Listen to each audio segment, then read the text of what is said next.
많은 위중한 질환의 특징은 소리 없이 악화돼 한참 뒤에야 발견된다는 겁니다. 암도 그렇고 혈관 질환도 그렇듯 정신과 영역에서의 정신분열증도 마찬가지인데요.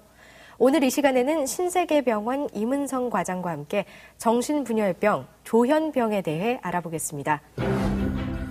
남들 시선 때문에 치료를 미루기 쉬운 조현병. 적극적인 치료와 관리가 건강을 지키는 지름길입니다. 정신건강의학과 임은성 과장과 함께 정신분열병의 또 다른 이름 조현병에 대해 알아봅니다.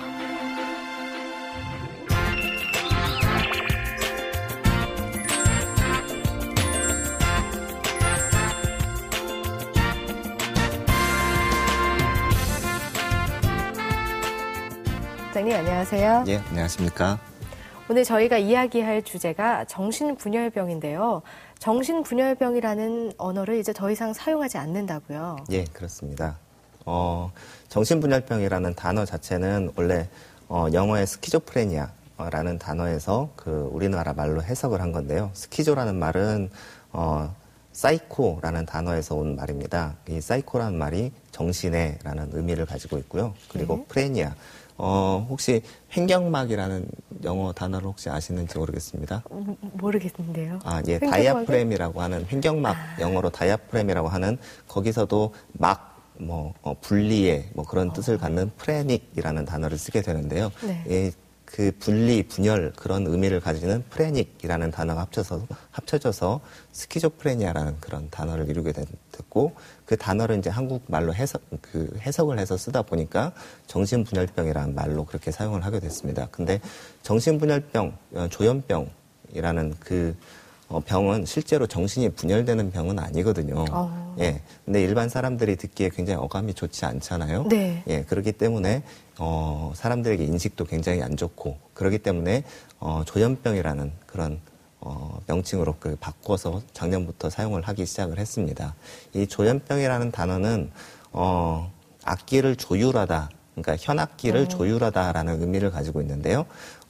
정신분열병, 조현병 자체가 현악기의 줄이 느슨해지는 것처럼 어떤 정신 상태가 그렇다고 해서 악기 자체를 쓸 수 없는 건 아니지 않습니까? 네네. 예, 악기를 제대로 잘 조율을 하게 되면 쓸 수 있듯이 정신도 그만큼 탄탄하게 조여서 적절하게 조율을 해서 사용을 할 수 있지 않을까라는 생각에 조현병으로 그렇게 이름을 바꾸게 됐습니다. 네, 악기에 비유해서 좀 쉽게 설명을 해주셨지만 조금 더 쉽게 설명을 부탁드릴게요. 예, 혹시 밤에 혼자 깜깜한데 무서운데 그런 데를 걸어가 보신 적이 있으시죠?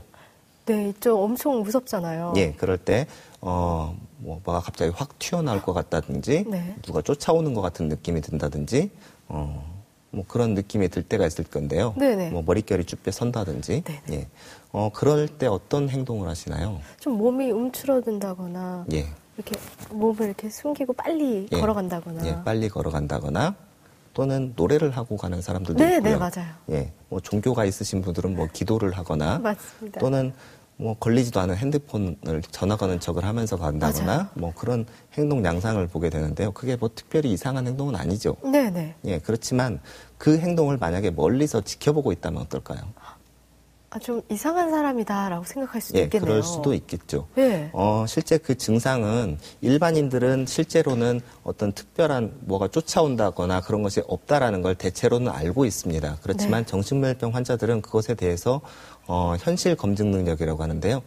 실제 그게 쫓아올 거다라는 생각을 가지는 경우도 많고, 그 증상 자체가 굉장히 심합니다. 일반인들이 그렇게 깜깜한 밤에 느끼는 그런 정도보다도 100배, 1000배가량 더 심하게 그런 느낌을 받게 되고, 그런 느낌 자체가 남들이 나를 감시를 한다거나 또는 누가 나를 죽일지 모른다라는 생각, 그리고, 누군가 나를 쳐다보고 있다라는 느낌, 그런 느낌을 밤뿐만 아니라 낮에도 받게 되고, 낮에 그런 증상을 받았을 때 그런 정신분열병 환자들이 방문을 걸어 잠근다거나 네. 이불을 뒤집어 쓴다거나 또는 품속에다가 칼이나 몽둥이를 숨기고 있다거나 네. 책상 밑으로 기어 들어간다거나 그런 행동 양상을 할 수가 있겠죠. 그런 행동 양상이 실제로는 자기를 방어하는 그런 행동 양상이고 일반 사람들이 생각하는 것처럼 정신분열병이 갑작스럽게 엉뚱한 행동을 하거나 그런 양상은 아니라는 겁니다. 예. 네. 이렇게 예를 들어주시니까 참 쉽게 이해가 되는데요. 또 다른 예가 있을까요? 예. 혹시 혼자서 뭔가 열중을 하고 있는데 갑자기 자기를 부르는 소리가 들렸을 때 어떤 행동을 하게 될까요?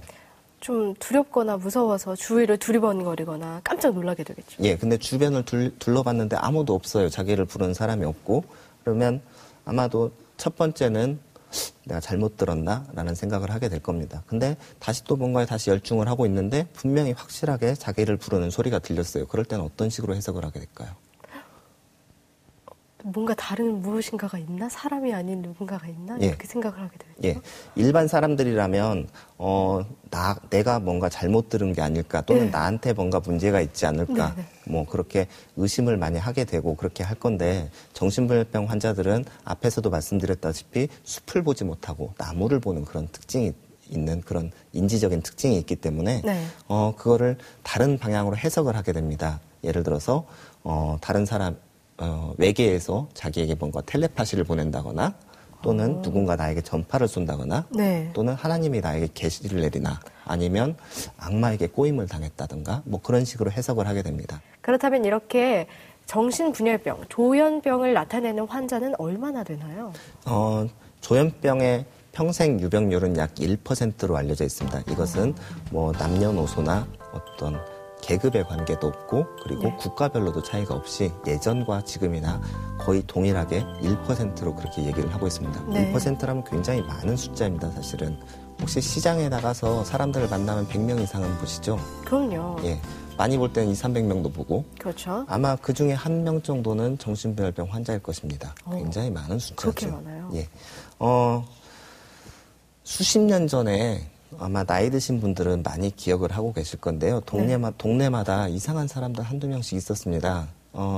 뭐 동네를 어슬렁거리면서 네. 뭐 동네 꼬마들을 좀 괴롭힌다거나 네. 또는 집에다가 돌을 던진다거나 뭐 그렇게 하는 이상한 사람들이 예전엔 굉장히 많았었거든요. 근데 최근에는 그런 사람들을 보기가 상당히 힘듭니다. 네, 네. 예. 그 분들이 아마도 정신분열병이 아닐까라는 생각을 하고요. 지금 현재는 국가적 차원에서 그런 환자분들에 대해서 적절하게 치료를 받을 수 있도록 그렇게 도움을 주고 있습니다. 그렇군요. 그러면 정신분열병, 조현병은 어떻게 치료해야 하나요?